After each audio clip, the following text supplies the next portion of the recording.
Hi, I'm Michelle Shingler, editor-in-chief of Foreword Reviews, and you're tuning into Petit Foreword, our bite-sized interviews with indie authors. Today we're speaking with Mike Rothschild, the author of Jewish Space Lasers, which releases on September 19th from Melville House.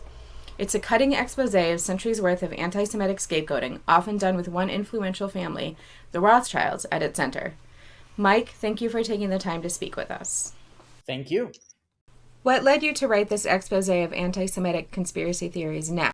Who do you hope it will reach? Well, certainly I hope it'll reach everyone. But the sort of the impetus for writing it now is that I've been covering conspiracy theories and fringe beliefs and hoaxes starting about 10 years ago, right at that point where it was still in that vein of stuff your weird uncle wanted to talk to you about at Thanksgiving. But then, of course, the pandemic happened and the Trump years have happened. And now we are kind of a society where everyone seems to know somebody who believes one of these things, whether it's vaccines or the stolen election or some other conspiracy theory. And of course, all of this eventually ties back to the Jews.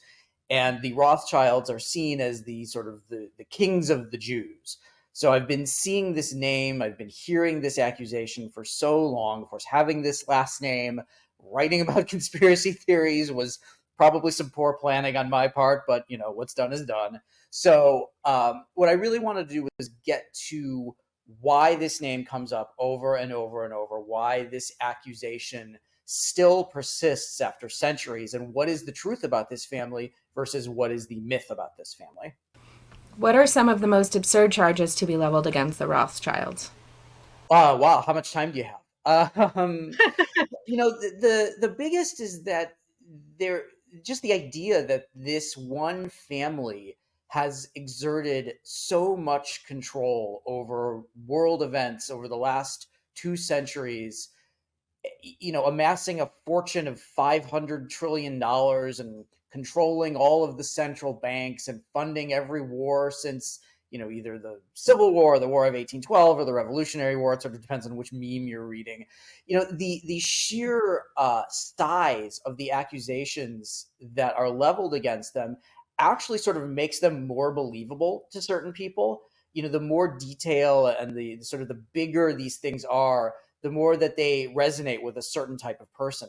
So I would say that just the most outrageous ones are really just the biggest ones, that they funded both sides of the Revolutionary War at a point where Mayor Amschel Rothschild was still a coin dealer. I mean, there wasn't a Rothschild family then, but these are the things that really stick with this crowd. For the uninitiated, can you name some dog whistle terms to watch for in conversations? Some clear markers of anti Semitic conspiracy theories at play?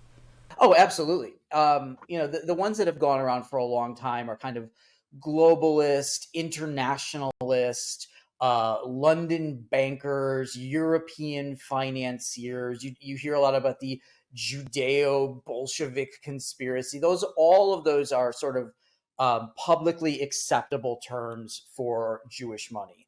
Now, these days, it's much more common to hear Soros. Soros backed this, Soros backed that, and of course, Soros has funded quite a few progressive causes. There are a number of, politicians and district attorneys and things who maybe once got a small scholarship from the Open Society Foundations 20 years ago to study something.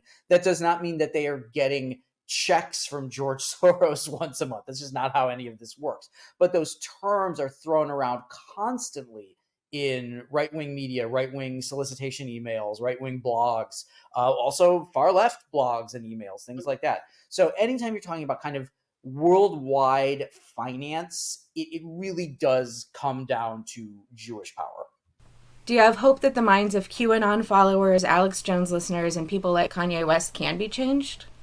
For the people who are really, really deep into this, and especially the people whose profession it is to share this kind of stuff, their minds are never going to be changed. I mean, I have pretty much zero hope that somebody like Alex Jones is going to read a really well-written debunking of a conspiracy theory and go, "Oh, I've wasted my life." That's not going to happen. But the people who I do feel like can be reached are just the people who have heard about this stuff but don't really know why they've heard about it, or don't really understand it. There was a conversation I had last year with a Democratic staffer's boyfriend. When I went to Washington, D.C. to testify to Congress and was talking to somebody about the book I was writing, and I was saying, oh, it's about the Rothschild myth. And this person says, wait, so do the Rothschilds actually own all the central banks? I'm going, wait a minute. You're like a Democrat. You're like a liberal. You shouldn't believe any of this stuff. And it wasn't that this person believed it. It was just that they'd heard it and they didn't know why it wasn't true. So what I'm hoping to reach are the large number of people who have heard these conspiracy theories and heard these myths and probably know they're not real, but they don't know why they're not real. And I think that is a much, much larger group of people who can be reached than the Alex Joneses and the Kanyes of the world. You point out that these conspiracy theories are prominent among recent Republican presidential candidates. What would you say to those who are party liners and who may be tempted to vote for someone despite their use of these canards? Is the quote-unquote economic policy separable from the Soros references? Well, I think that there are real economic issues at play in a lot of these things. And I think certainly you can criticize George Soros, you can criticize the Rothschilds. There's plenty of things to criticize them for, both now and historically.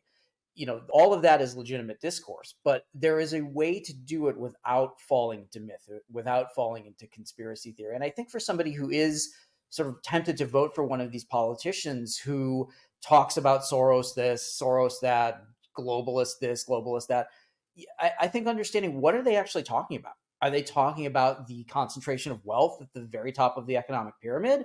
Or are they just blaming things that went wrong on Jews?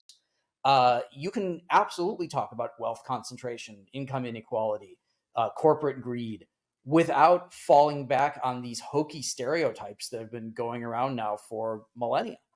All things being equal, how should the Rothschilds be remembered and spoken of? The Rothschilds, to me, you can really talk about them in terms of the sort of the larger universe of Jewish suffering, Jewish misery, the Holocaust, Auschwitz, all of that stuff. And obviously, it's all hugely, hugely important.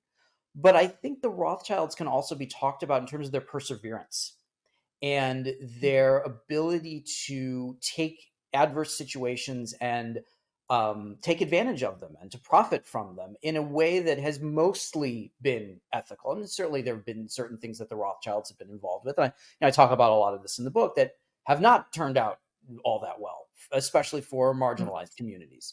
And a lot of that stuff happened a long time ago. But I think you can talk about the Rothschilds with perseverance, with the example they've set for other Jews.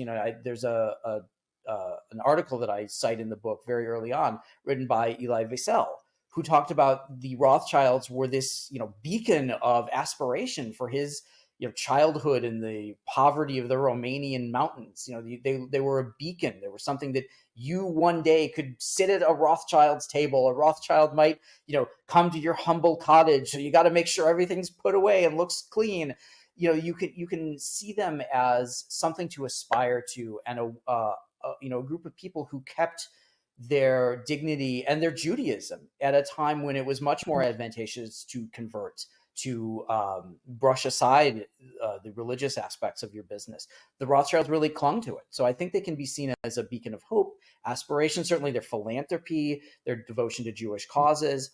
All of that, I think, are things that are much more worthwhile than dwelling on these myths about them. Thank you again for joining us, Mike. To our audience, be sure to pick up your copy of this sobering and important book when it hits shelves on September 19th.